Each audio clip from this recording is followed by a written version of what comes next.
If you've ever saluted an officer as a field expedient way to check for snipers, go ahead and sniper check that subscribe button. Roll that intro footage.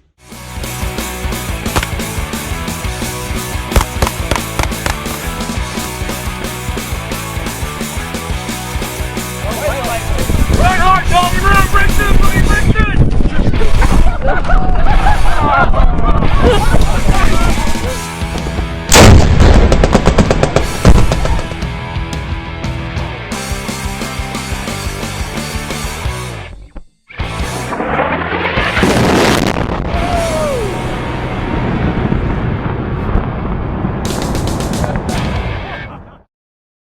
Here is my large house pack.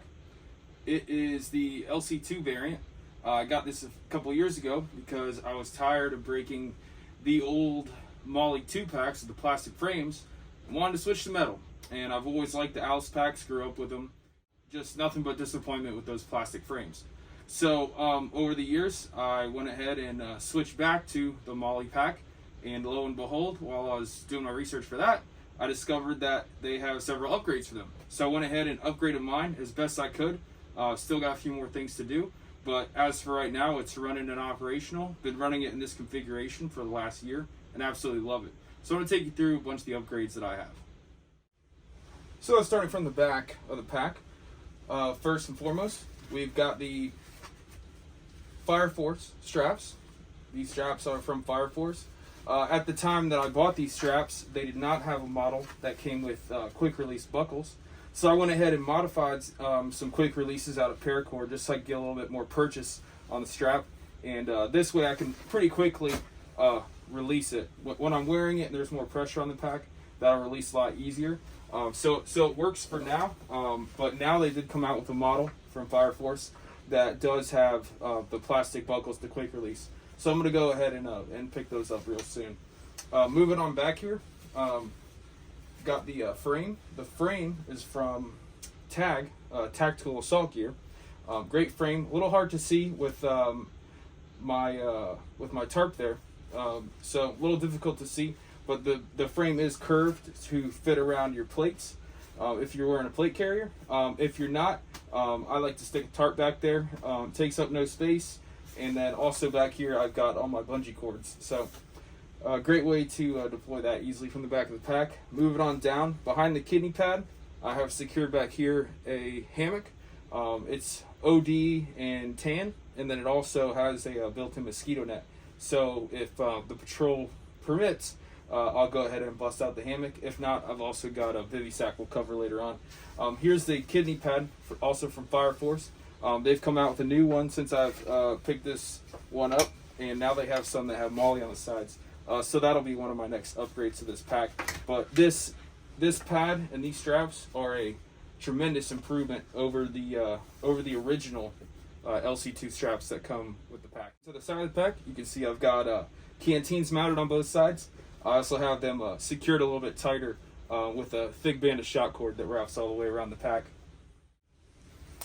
Now to the bottom of the pack, you can see that I mount the rucksack up a little bit higher than you're normally supposed to. So one notch around where the buckles go, I usually mount it above that so it sits a little higher on the back. Makes for a much easier ride in my opinion. Running through the buckles here, I run the shot cord all the way around. Cool feature about the Alice pack is that you can easily route through these buckles to mount any sort of straps or anything that you need on the pack. I prefer shot cord on mine. Makes it easier to cinch them down the field for on the go, faster things. I'll take you through all three pockets and how I have these set up. So in the first pocket here, this is kind of my general field care stuff. So I've got my baby wipes on top, take a quick hose bath in the field, and ship paper on top of that. Next, trash bags. I always go to the field with plenty of trash bags. You don't leave anything in the field, you bring everything with you. Beneath that, I like to carry these Coleman family boo-boo kits. As many people will tell you, tiny little cut in the field, turn into a big infection. Always carry a boo-boo kit. In the next pocket, this is where I keep the socks and underwear that I plan to change into every day while I'm in the field.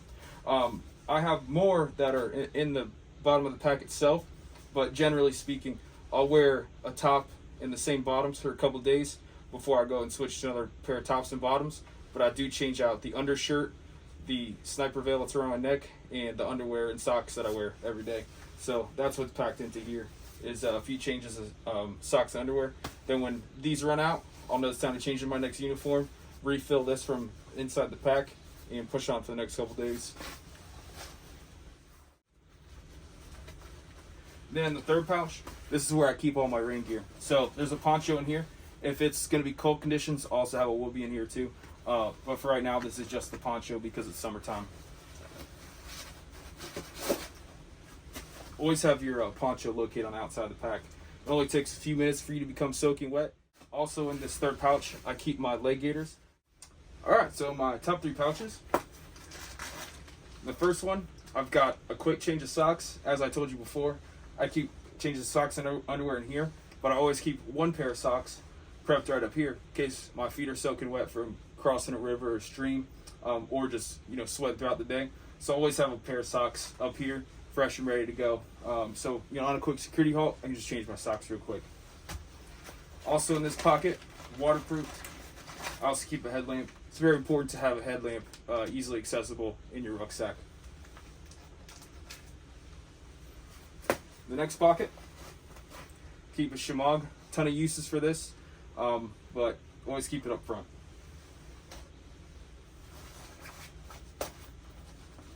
And in this third and final up front pocket, keep work gloves. Very important to have work gloves.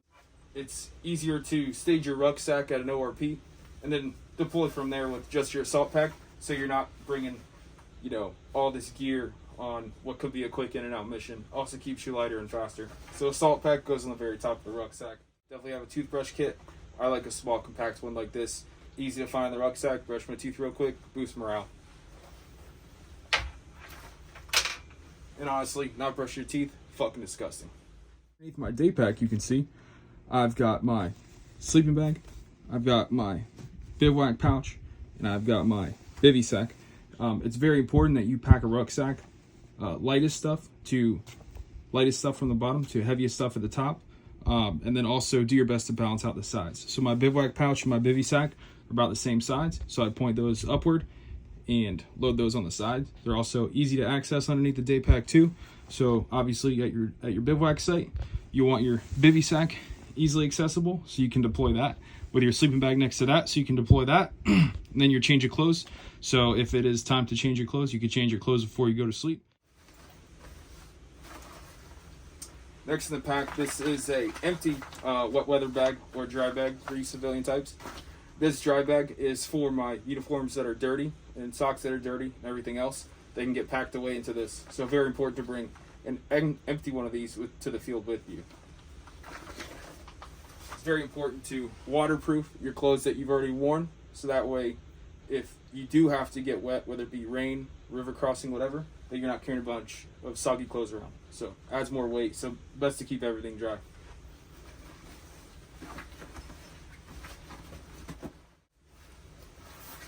Next to my pack, this is my sleeping bag. Next in the pack, this is my bivy sack.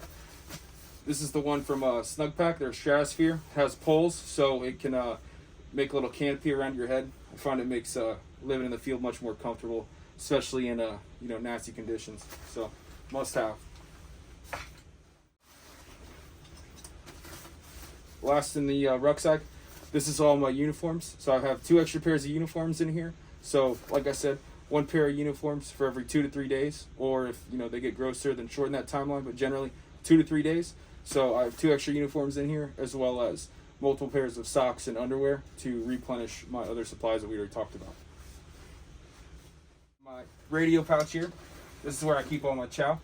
So as I've said in my previous video, I absolutely hate MREs, so I like to carry a lot of these Hungry Man old fashions. They're pretty great, so I carry a bunch of those.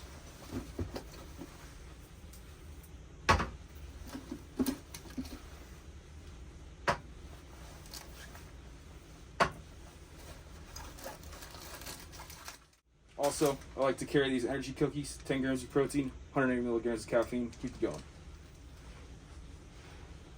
Alright, now let me walk you through my Daypack, or my assault pack loadout, which is an integral part of this rucksack and an integral part of long range missions.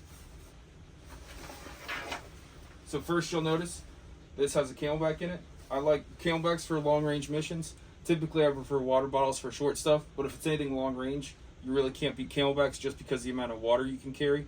Just be cognizant of this hose not to break it. So inside the Daypack, I have an extra IFAK. There's an IFAK that's already on my chest rig, but this is a supplemental IFAK. So augments my current IFAK, but because my role is CLS, I carry extra IFAKs. So this is just one of them. And here, camera equipment. Most long-range missions will involve some sort of reconnaissance or surveillance. So this is my camera.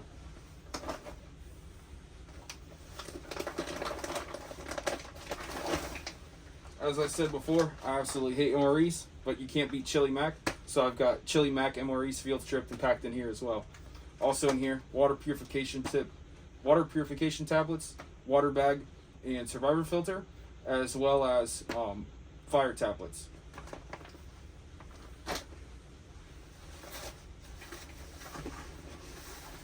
And the last bit of kit in here, the camelback.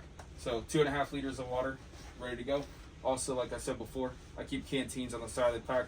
That's an additional 2 quarts as well.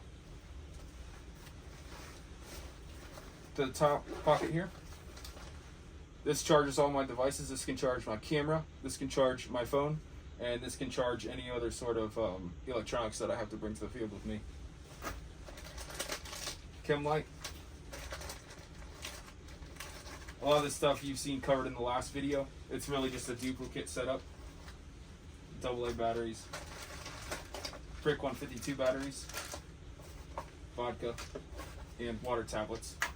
If you'd like more details on these items, go ahead and check out my last video. Moving down, a little different from the last setup is in this pocket right here. This is where I keep my bandolier.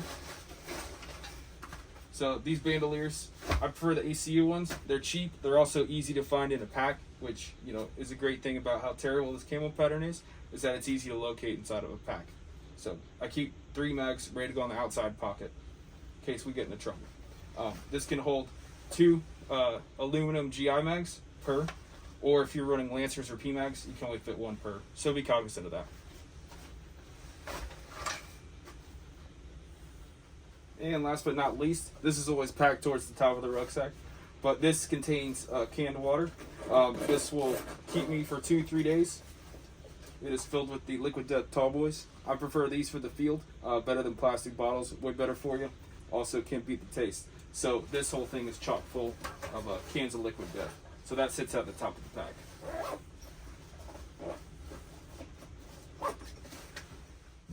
So as you can see, here's the frame of the rucksack. The frame is curved to fit around your plates. And beneath that, I keep bungee cords. So I prefer the bungee cords that have the carabiners on them, so that way you can hastily set them up and hastily tear them down if you need to. And then behind that, you'll be able to see that I keep tethered to it my hammock. And this hammock also deploys the carabiners as well, so it's quick to deploy and quick to take down. The brand is called Sun Year. Absolutely love them. Rated well on Amazon. And they support me and my equipment very well. Always keep your, if you are going to store gear in this back kidney section, it's not an actual compartment, but things do fit back there pretty snug. So go ahead and dummy cord anything to your carabiners if you are going to run stuff in that compartment back there. And as you can see here, my shock cord that runs around the pack, also carabiners back there, so that can be undone in a hurry too. So on the top left of the pack, this is what I call my bivouac pouch. It is perfect for setting up all the gear I need for a bivouac site. There's a lot of different pouches in my bivouac pouch. I'll go through each of the internal pouches here now.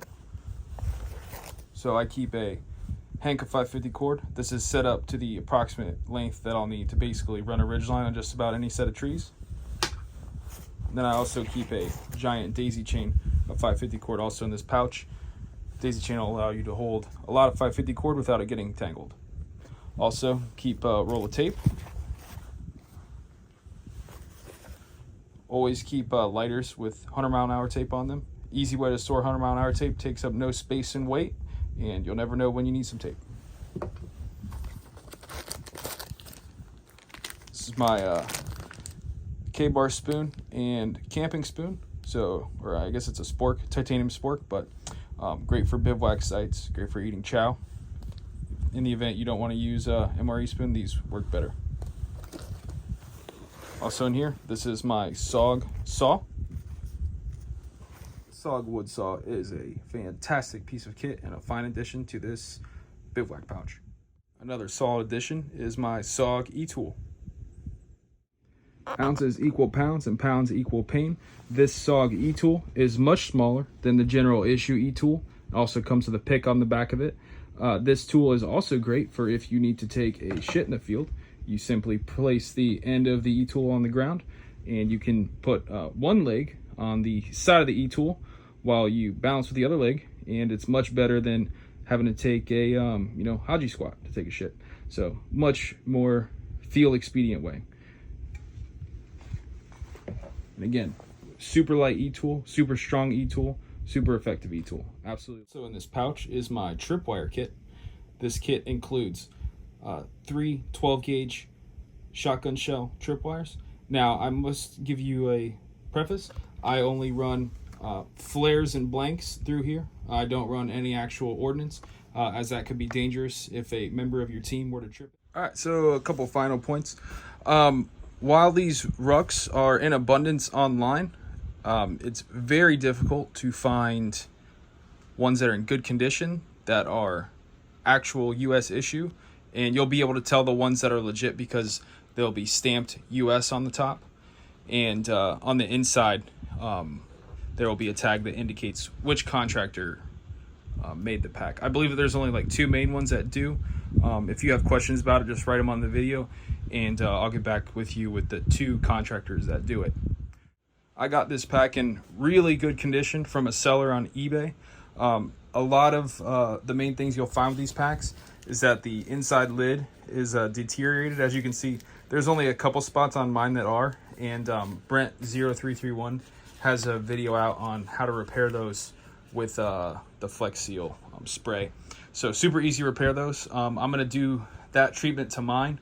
I believe he said that the brown color works the best. The green is too green, and the brown's just, I mean, let's face it, more tactical, and kind of slaps better with the OD ruck. But I specifically wanted this ruck. They did, the last Alice pack that they made, they did make them in M81. So this is my uncle's M81 Woodland medium Alice pack from Desert Storm, and it's a great pack. I'll do a separate video later on my medium rucksack patrol setup, but this is a long range video, so I'm not doing the medium ruck stuff, but I'll do that in a different video. This is a pack that I'd use just for a 24 to maybe 72 hour mission. That's extremely lightweight, because these medium rucks don't hold a whole lot, but they'll hold more than your average assault pack. And then also, you can put that Alice frame on it, so really great piece of kit. But they started making these in M81 late 80s, early 90s, and then they stopped making the OD and the medium, and they were making OD in the large only for a while. And I believe that there was a few iterations of M81 right around the 2000s. They were still making OD green ones at the time, and this one is one of the last models that they made in when they were doing the OD green and OD green and M81 Woodland at the same time. And I got lucky just to get one that was in such great shape. I can list the seller that I got this from on eBay.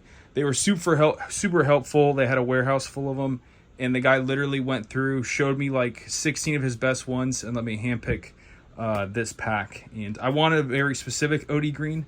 Now I'm kind of peculiar when it comes to certain aesthetics of older or legendary pieces of kit, and they did have these packs in like a couple different shades of green from the different contractors that were making them, and I wanted this specific one, so I hawked it down, found one in good condition, and this really, I couldn't have a better pack, honestly. In love with it, does everything I needed to do.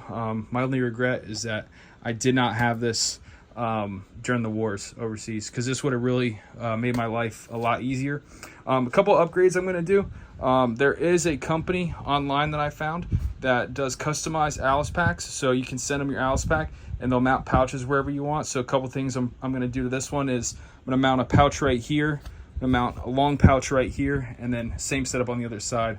Pouch on the quarter panel, long pouch on the side, so I can store utility. And I'll probably I like having canteen pouches on the sides, but what I'll probably do is ditch those Alice keepers, because I mean they're not the greatest, and I'll have him mount actual like either 2-quart canteen pouches or just mount 1-quart canteen pouches to the side.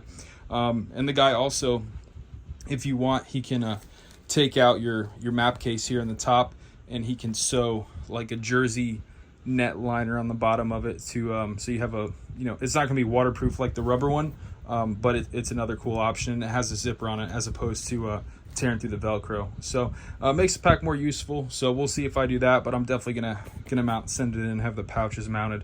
Other than that, other current upgrades I might do is get the tactical tailor straps, but those are hard to come by, especially in OD green. And let's face it, those only ones I want, because, you know, rule number 1, you know, always look cool. Rule number 2, never get lost. Rule number 3, if you do get lost, refer back to rule number 1. So rules to live by. All right, everyone, that concludes today's video. Thank you for watching. I hope that you found it very informative. I'll have 2 more parts to this series. The next part will be the second line gear, which will be the chest rig that I run on these kind of long range missions. If you could do me a favor, go ahead and like, comment, and subscribe if you aren't already. That'll help us boost the video and beat the algorithm.